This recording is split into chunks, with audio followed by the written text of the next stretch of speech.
Selamat datang di podcast UTDI.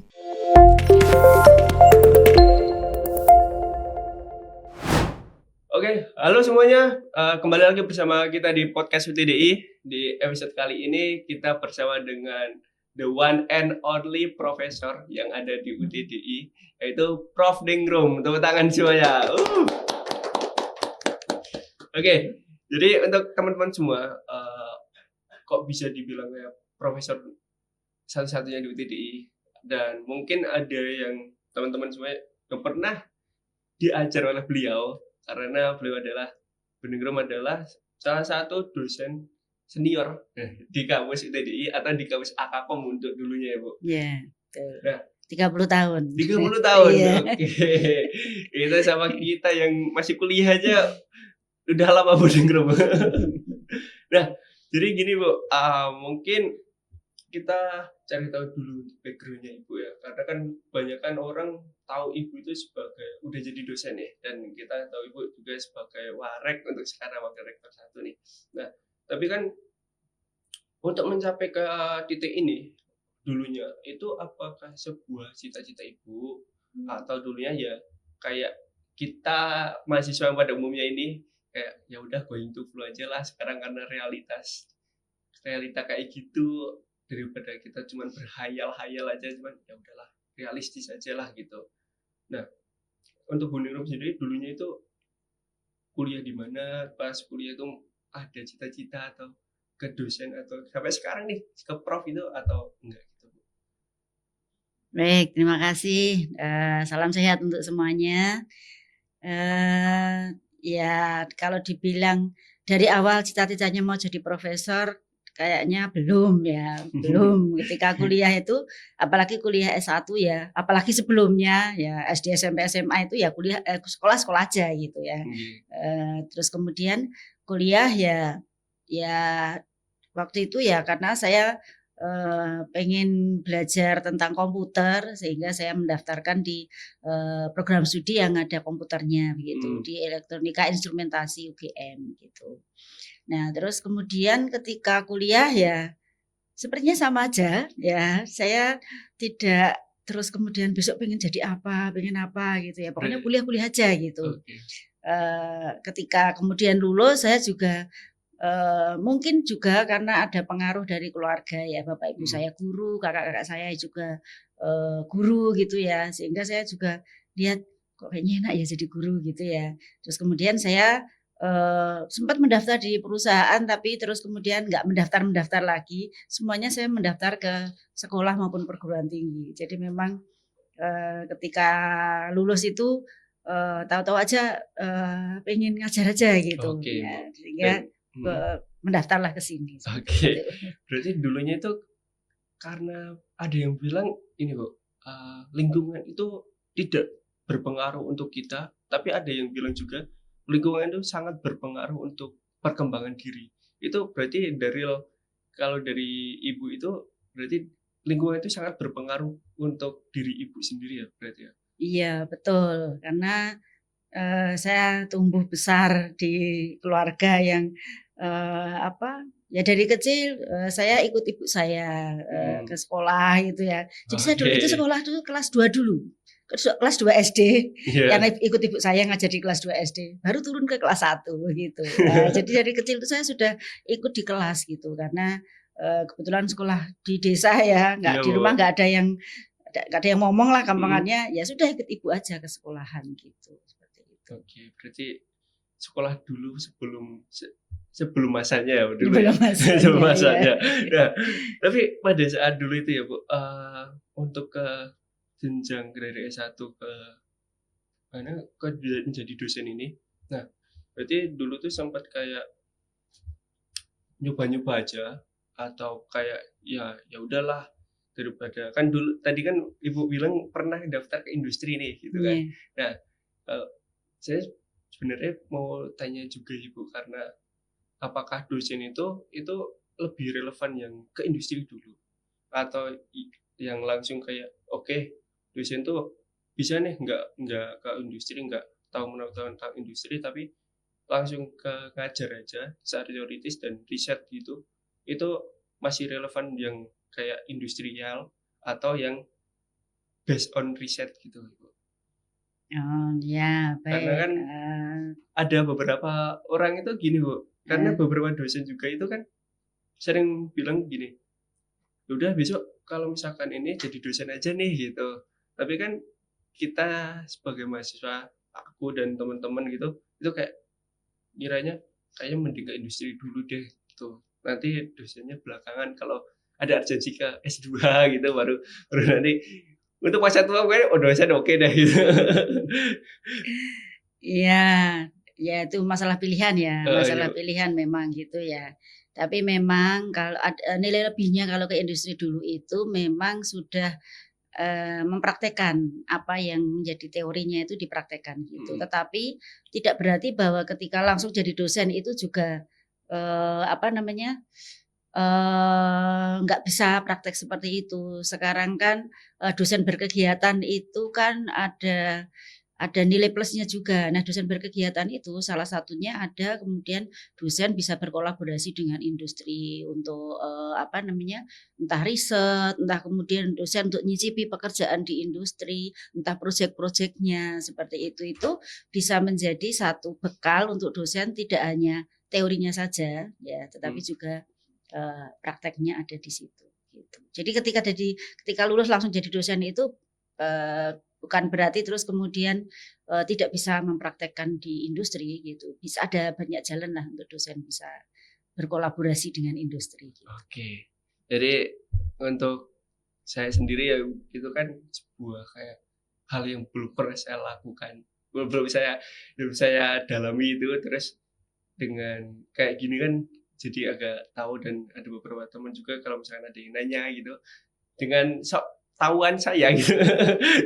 Nanti kata-kata ibu tak kutip lah. Ini tak taruh di citasi daftar pustaka. Boleh.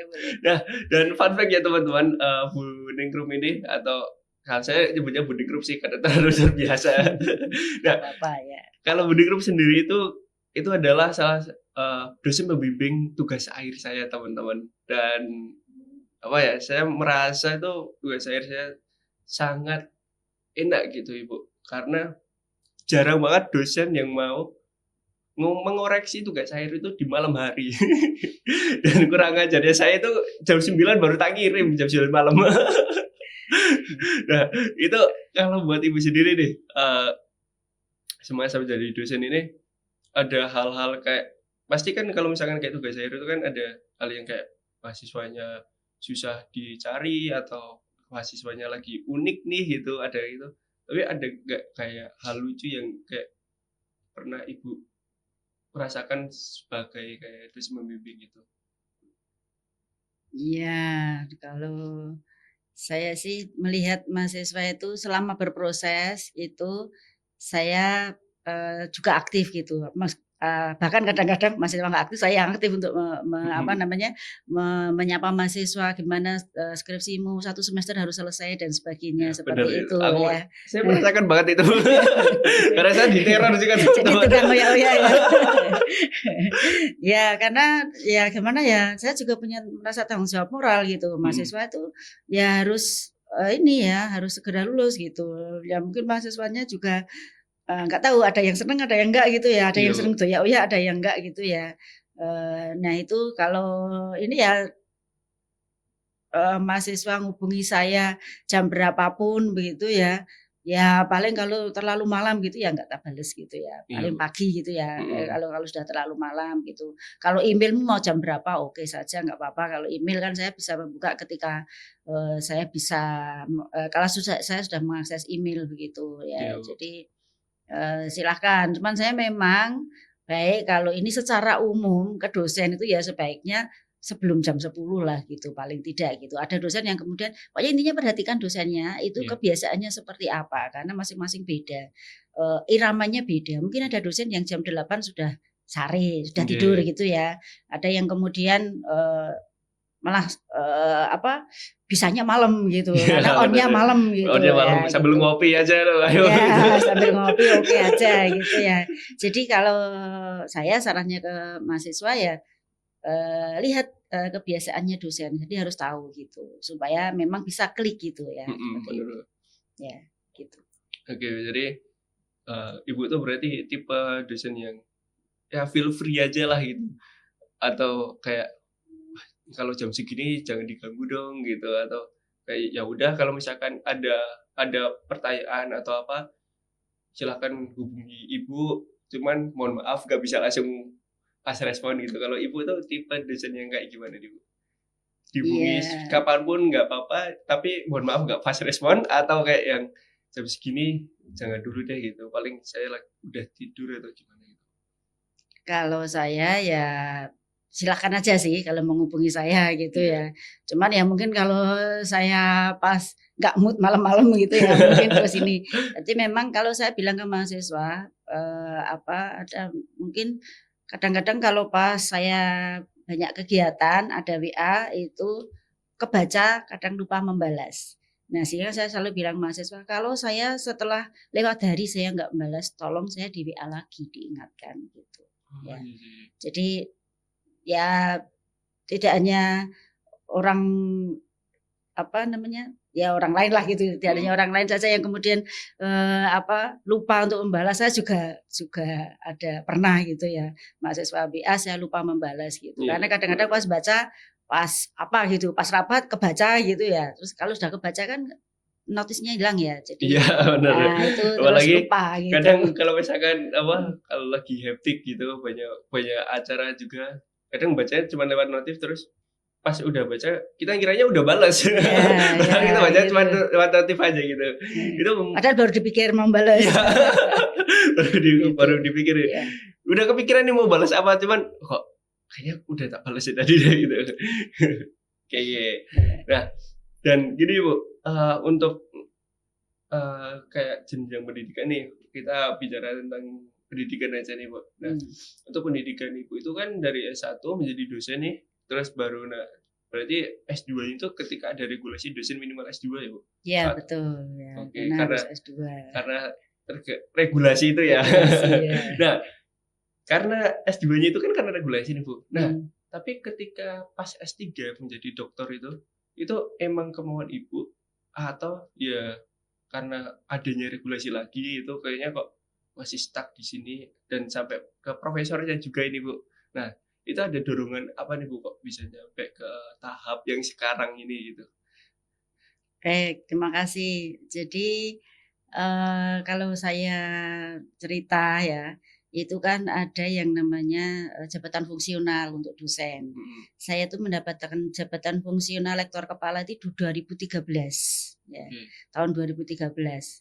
Setelah itu saya agak lupa regulasi pemerintah itu sejak kapan, tapi intinya untuk profesor itu memang harus S3 gitu.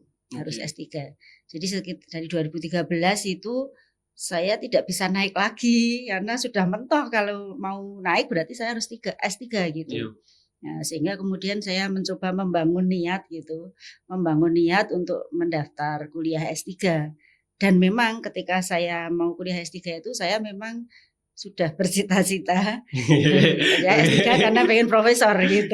Seperti itu, sehingga dan tidak langsung diterima. Saya mendaftar di 2016 itu tidak diterima. Oke, berarti sempat nih. Sempat tidak diterima. Sebagai manusia biasa. Iya, sebagai manusia biasa tidak diterima karena hanya mendaftar satu tempat waktu itu ya. Terus kemudian saya ulang lagi mendaftar di 2017 dengan prodi yang berbeda gitu. Di 2017 itu saya baru diterima di ilmu komputer UGM. Oke, kembali ke UGM lagi berarti. Iya betul. Kembali ke UGM lagi. Oh, S2-nya saya di UI.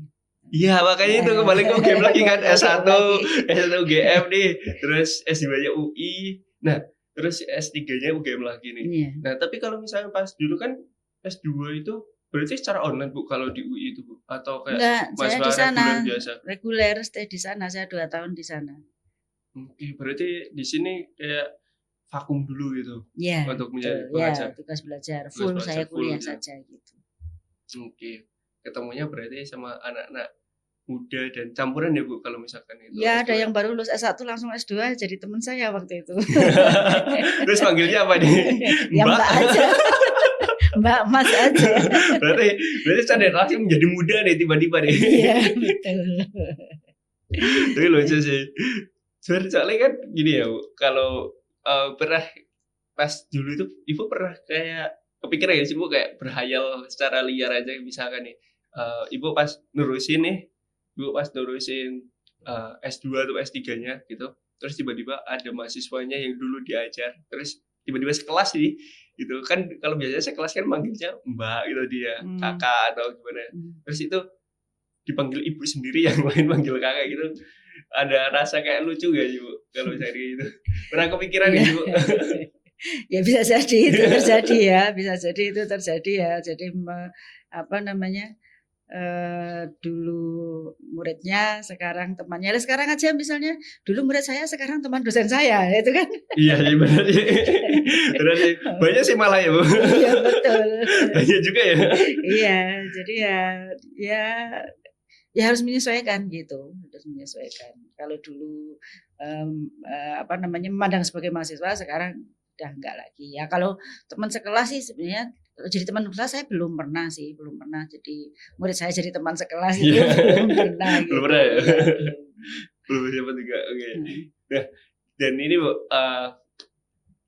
mungkin untuk di kampus nih berarti Ibu merasakan apa ya kayak perubahan-perubahan kampus Akakom gitu. Berarti dari kalau Ibu tuh berarti dari 90 berapa Bu? Kalau 30 tuh 96. 96 ya? Iya, pas di 30 tahun 2026. Si keren. Tanggal berapa masih inget gak Bu? Hah? Tanggalnya masih inget gak nih? 1 Juni 1996. 30 beneran. 30 beneran. Gak salah kita cari data. Oke, ada perseri ke 30 nih. Iya, betul. Ada harapan apa nih untuk 3 dekade bro berarti Bu? 3 dekade nih. Iya. 3 dekade di UTDI ada hal yang kayak dulu pernah kepikiran atau yang belum terrealisasi itu Ibu karena sekarang kan jadi kemahasiswaan juga nih. Iya. Gitu. Ada harapan apa lagi? Ya, harapannya itu sebenarnya banyak mahasiswa yang kemudian banyak prestasi gitu ya, banyak prestasi. Tapi sebenarnya belum tercapai sih. Ada setiap tahun itu pasti ada. Saya lihat itu mahasiswa yang kemudian tidak hanya berprestasi dari entah kompetisi atau apa begitu ya, tetapi dari sisi akademik, terus kemudian ketika lulus jadi alumni itu kemudian jadi orang ya, kalau orang Jawa bilangnya jadi orang gitu ya. Jadi wong. Itu jadi wong gitu ya.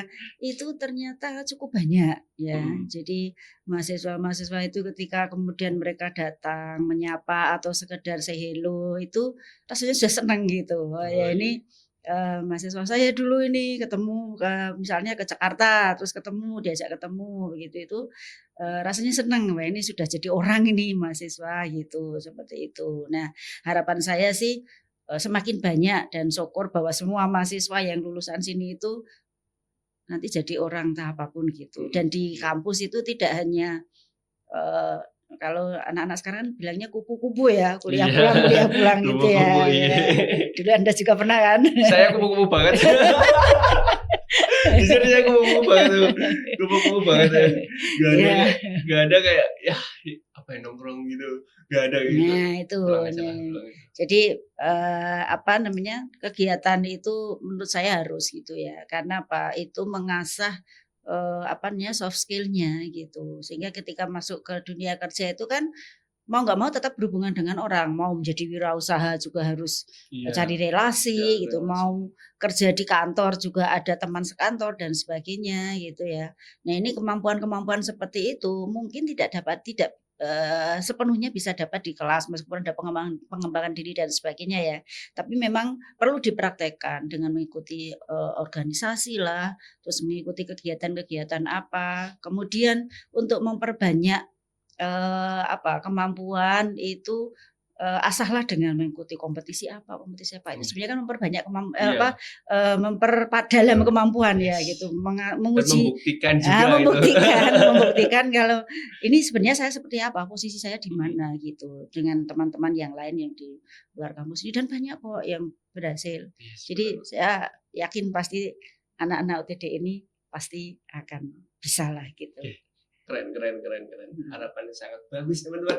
Katakan dulu. Dan sebelum kita lanjut Ibu, monggo Ibu bisa diminum dulu. Oke. Silakan.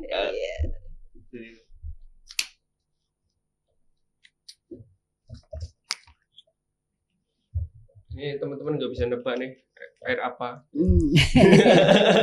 Tanpa merek ya.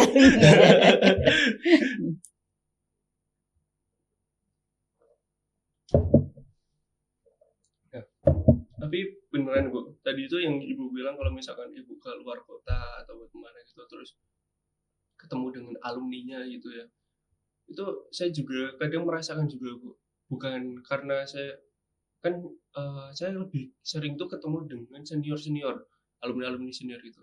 Nah dulu tuh pernah ketemu di komunitas Bu. Nah itu pas saya perkenalan gitu, oh ya saya Herdian, saya dari mahasiswa dari UTDI gitu. Oh terus ada yang nanya nih, wah UTDI Mas, UTDI di mana Mas?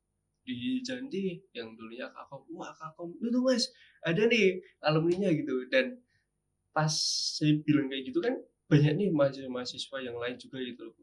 Cuman rasanya tuh beda gitu Bu, karena entah kenapa ya Bu, karena mungkin alma mater dengan saya sendiri UTDI gitu, tapi saya merasakan kayak alumni untuk yang UTDI atau alumni Kakom juga gitu, itu kayak punya rasa yang erat gitu walaupun kita nggak kenal nih, cuman walaupun satu alma mater tuh langsung kayak akrab banget gitu. Klik gitu ya ya. langsung klik Bu. Padahal di situ saya tuh di komunitas saya sama teman saya sih Bu, kita 3 orang, cuman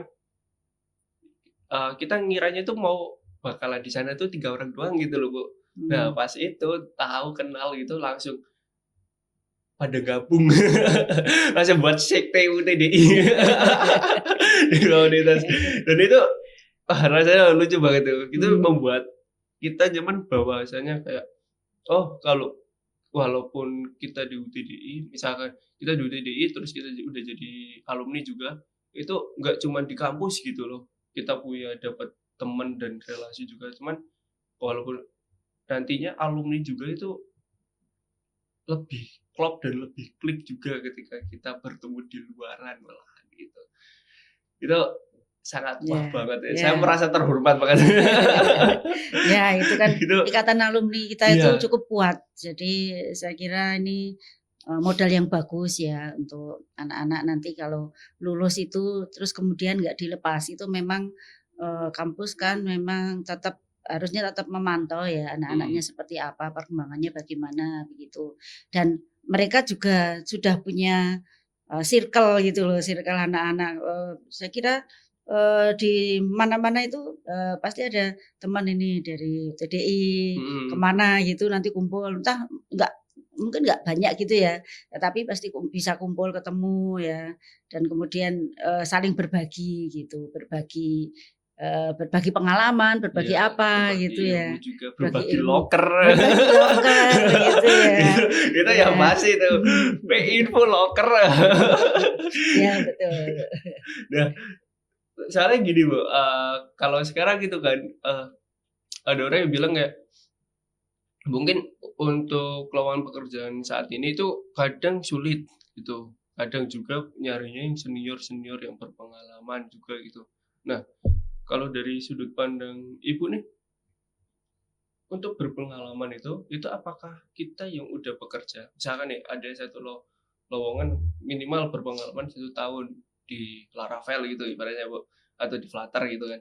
Nah untuk 1 tahun ini itu sebenarnya itu kayak kita yang bekerja aja, kita pernah kerja di situ istilahnya selama 1 tahun, atau kita pernah berkutit di situ, atau kita buat project aja lah selama kurang lebih setahun, itu juga udah menjadi pengalaman kita atau enggak sih Bu sebenarnya Bu? Soalnya kan kalau ada loker, kita sebagai fresh graduate ya Bu, itu kalau ada loker yang dengan syarat berpengalaman gitu, itu kayak udah kayak aduh harus pengalaman ya gitu. Jadi kita udah semangat nih, oke ada loker nih gitu. Pas klik lihat detail kok berpengalaman gitu, langsung lemes lagi nih. Ya, ini ya sesuai yang saya tahu ya, beberapa penyedia kerja itu ada yang memang menyampaikan, ada yang kemudian pengalamannya itu memang harus bekerja. Maksudnya bekerja untuk kemudian mengerjakan entah proyek atau apa seperti itu secara ya. profesional Secara ya, Bu. profesional begitu, seperti itu. Tapi ada juga yang pengalaman itu didapat dari itu tadi, Yang project. membuat proyek sendiri, terus kemudian itu di-share gitu ya. Maka ketika sekarang itu sejauh yang saya tahu dari teman-teman yang mencari mencari pekerja itu portofolio itu ternyata cukup penting gitu.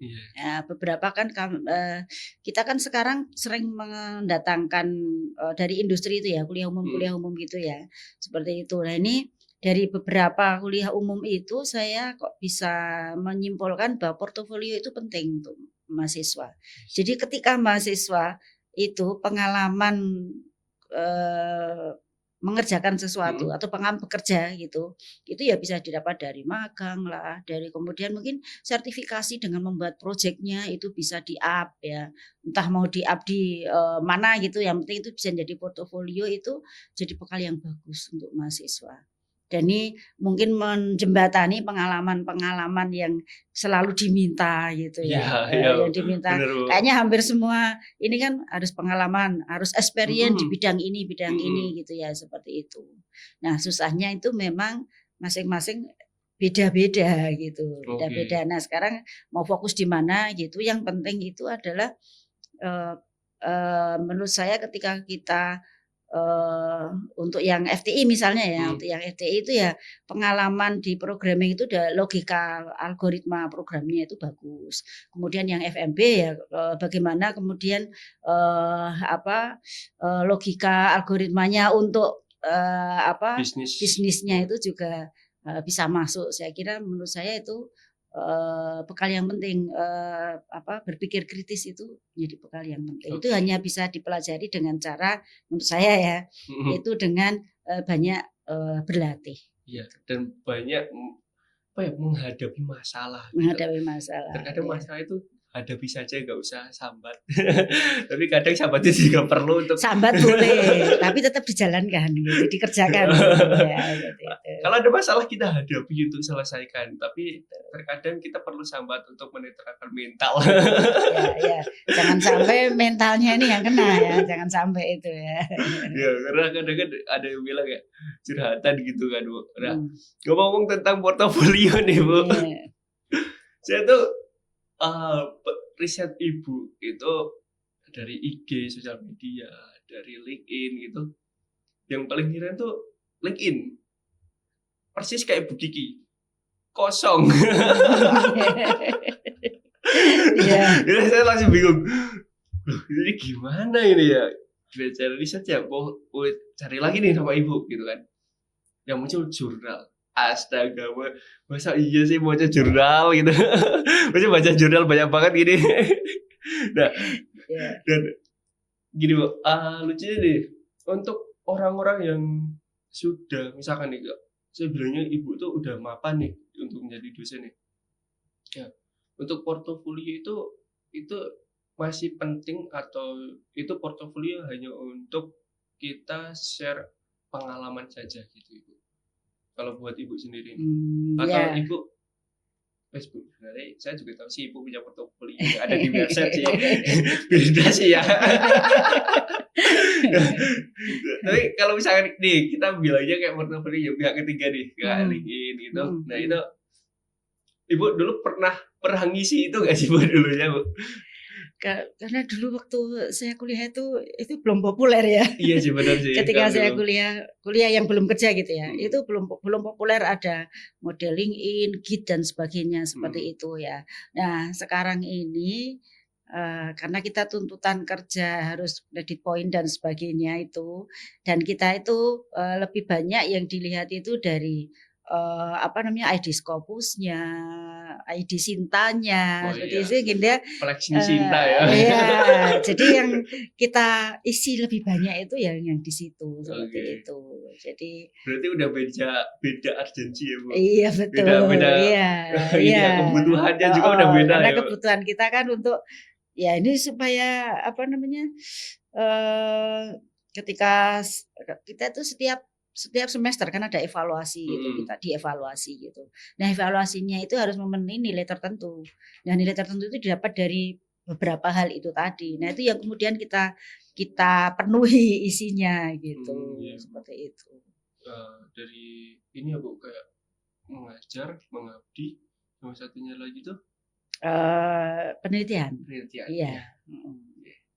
Dari Gitu. situ. Jadi sekarang lebih udah mengajar, udah mengabdi, penelitiannya juga harus. Ya. Pusing gak sih Bu jadi dosen tuh Bu? Jadi peluangan Pusing nggak ya? Pusing nggak ya? Dia sih peluangan nih. Soalnya kan kita sebagai mahasiswa kan cuman ngerasain kayak SA dosen atau kayak kita merasakan sebagai dari kegiatan dosen itu kan menjadi asdos nih, asisten dosen nih. Nah, dari asisten dosen ini aja nih Bu, itu tingkat kesulitannya berapa persen dari ke full dosen gitu?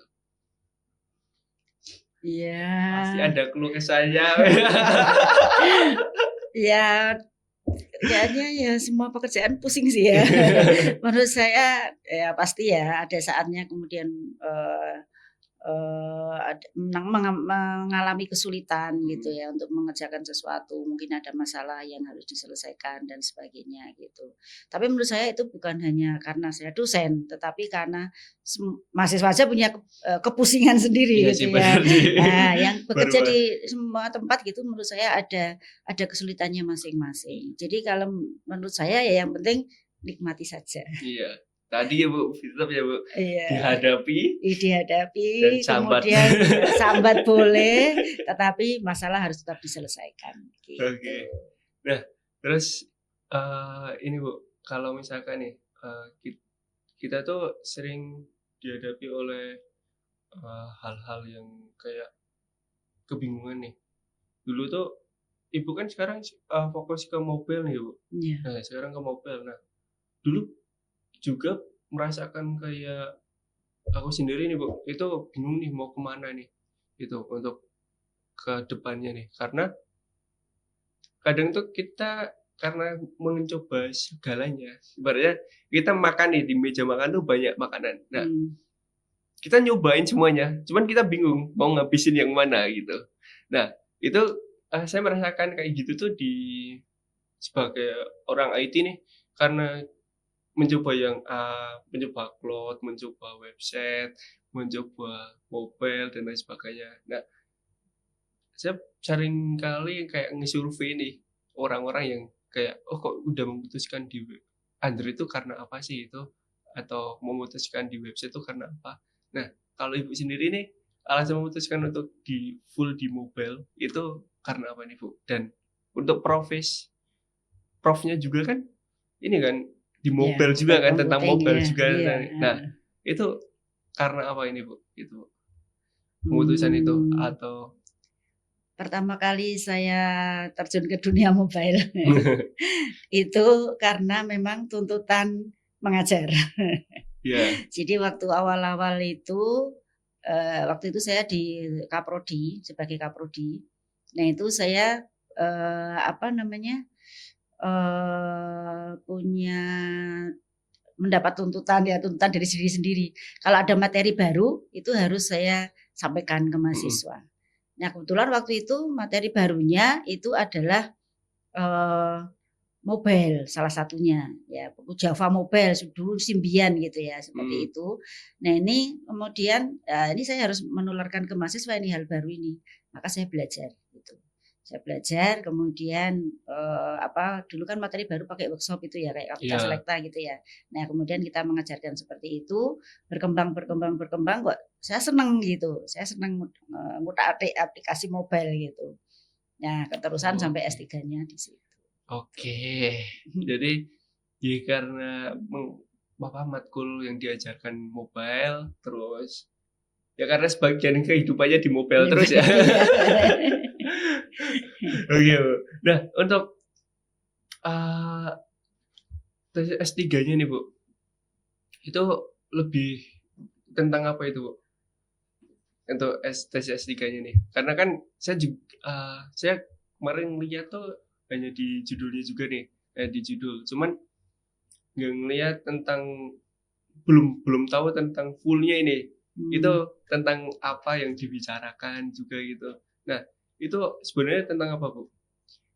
Ya, untuk disertasi S3-nya itu saya memang tentang mobile, tetapi lebih spesifik lagi itu ke protokol transaksi mobile, ya.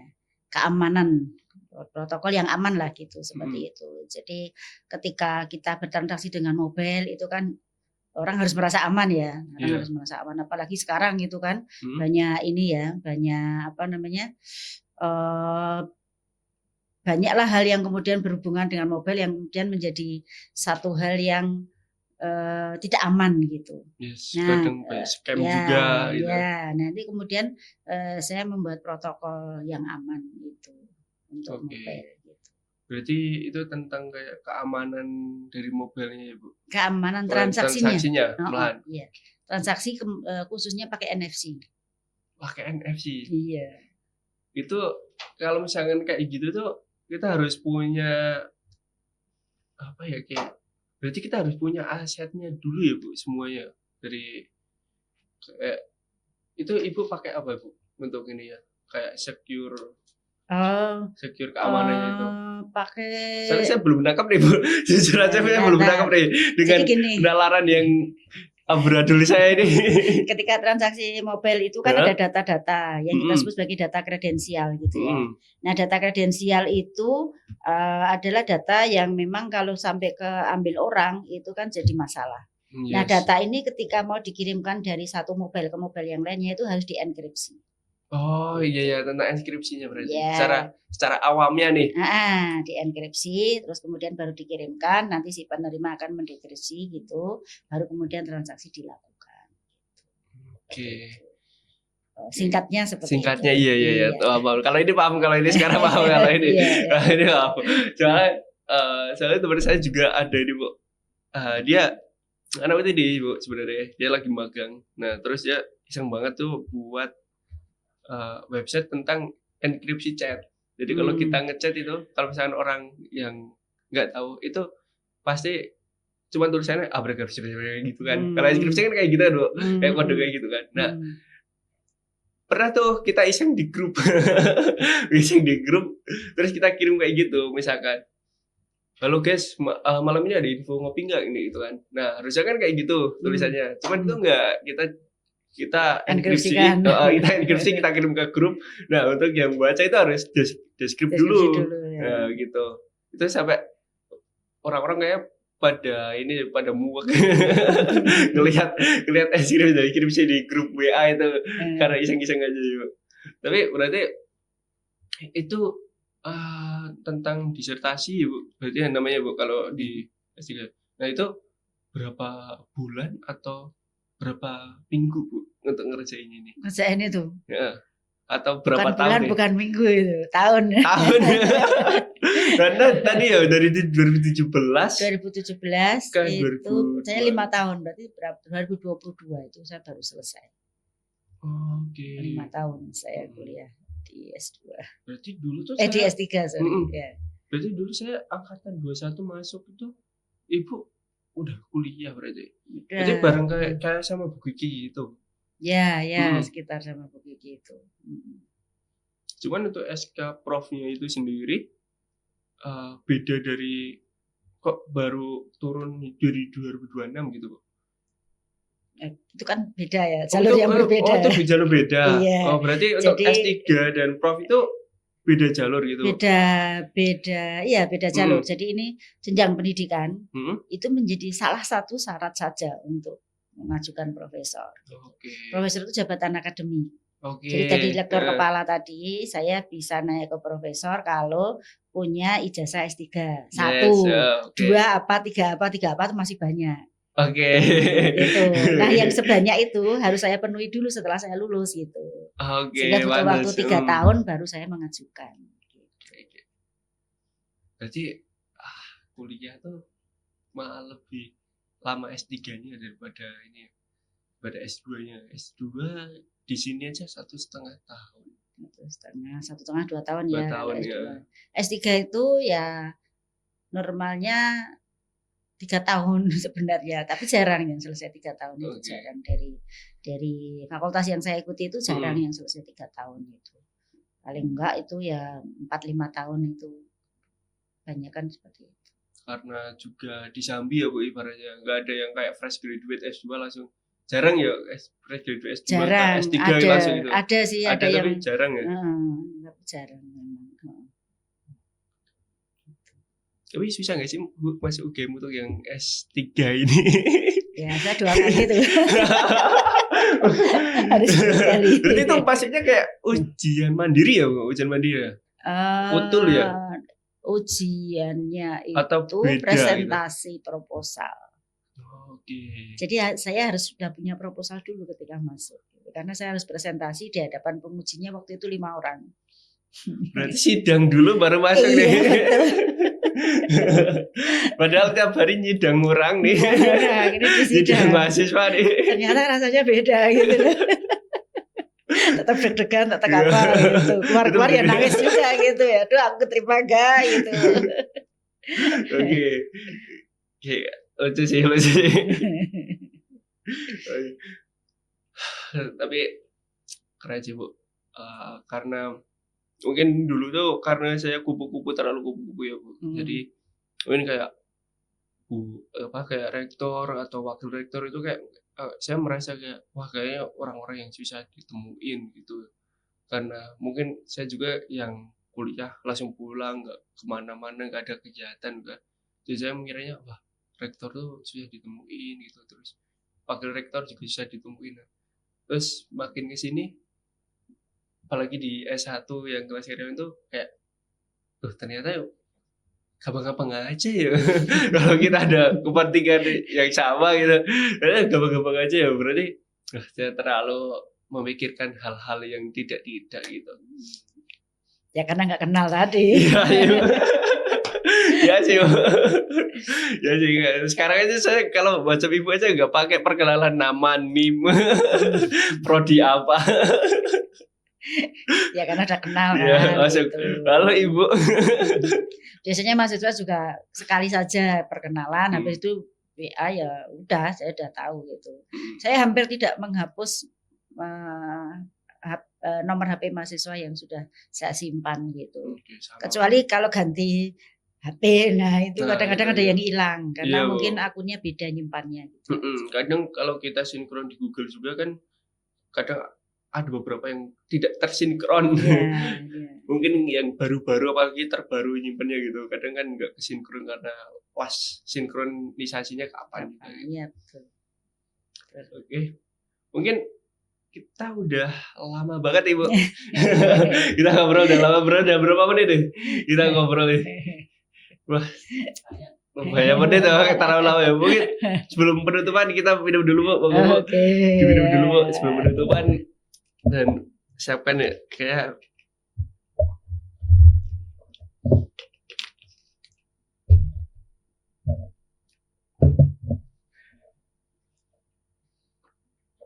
ya ini gini Bu, tadi itu tak kirain tuh profesor itu bukan jabatan tapi hal yang diperoleh gitu loh, kayak gelar kayak ya kalau misalkan di S1 jadi sarjana gitu.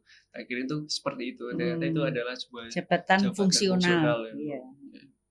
Jadi nanti kalau misalkan itu berarti berlaku ke misalkan Ibu ada di 2 kampus itu, berarti berlaku di keduanya atau gimana Bu? Iya, untuk saat ini ya, karena itu SK-nya kan SK Presiden, SK Menteri. Nah, SK Menteri itu berlaku untuk semua kampus. Tapi nanti mungkin kalau ada regulasi lain itu ada yang kemudian SK-nya itu hanya berlaku di kampus tertentu saja. Kamu tahu misalnya kampus yang pada saat mengajukan juga itu. Ya. Gitu. Oke, teman-teman, mungkin itu dulu ya Ibu. Karena udah sangat lama, mungkin kita akan lanjutkan di part-part selanjutnya juga. Sebelum penutupan nih, ada pesan untuk teman-teman semua ini Bu, untuk ataupun pendengar ataupun teman-teman Ibu yang menonton ini gitu. Ya, nanti kita share juga gitu ke link-linknya. Ya, ada pesan-pesan untuk teman-teman yang mungkin ingin ke jenjang yang lebih tinggi tapi pada saat ini belum tahu mau ngapain dulu gitu. Baik, terima kasih. Ya, kalau saya sekarang diminta untuk menyampaikan gitu ya. Kalau saya sekarang posisinya Anda dimanapun sekarang, entah masih mahasiswa, entah sudah lulus, entah sudah kerja, entah dimanapun gitu, mungkin perlu diam sejenak, kemudian merenungkan sebenarnya saya mau apa, tujuan saya apa setelah ini dan sebagainya gitu ya. Nah, sehingga setelah itu kemudian Anda bisa menetapkan pilihan. Kalau ada tadi kemudian ini ada banyak menu ini, saya mau pilih menu yang mana? Mana yang enak dan mana yang kemudian banyak digemari orang karena ini mau mau di-share ke banyak orang gitu ya. Misalnya contohnya seperti itu. Sehingga tetapkan dulu maunya apa, tujuannya apa, baru kemudian melangkah ke berikutnya. Oke. Bagus sekali teman-teman tangan semuanya. Saya gitu. Jadi intinya adalah tentukan jalannya, jalan terus sampai ketemu dengan tujuan yang tepat gitu. Iya. Oke. Itu dulu teman-teman. Terima kasih Ibu Ningrum untuk Sama-sama. waktunya. Kita Oke. lanjut ke mungkin part-part selanjutnya nih. Ya, setelah Bu Rektor part 2 kayaknya sulit ini Bu Rektor. Siap. Gitu, dan terima kasih juga untuk teman-teman semua yang sudah mendengarkan podcast selama sampai detik ini juga sampai selesai. Mungkin itu dulu kurang lebihnya kita mohon maaf, dan kalau misalkan ada saran-saran siapa yang bakalan kita undang lagi, silakan tulis di kolom komentar ya teman-teman, siapa dosen ataupun ya dosen TDI lah ataupun Alumni dosen-dosen boleh. alumni juga boleh. Mungkin kalau ada alumni yang lagi main di Jogja bisa langsung DM ke UTDI _official aja jika berkenan untuk langsung masuk ke podcast kita gitu. Oke, sekian teman-teman dan bye-bye.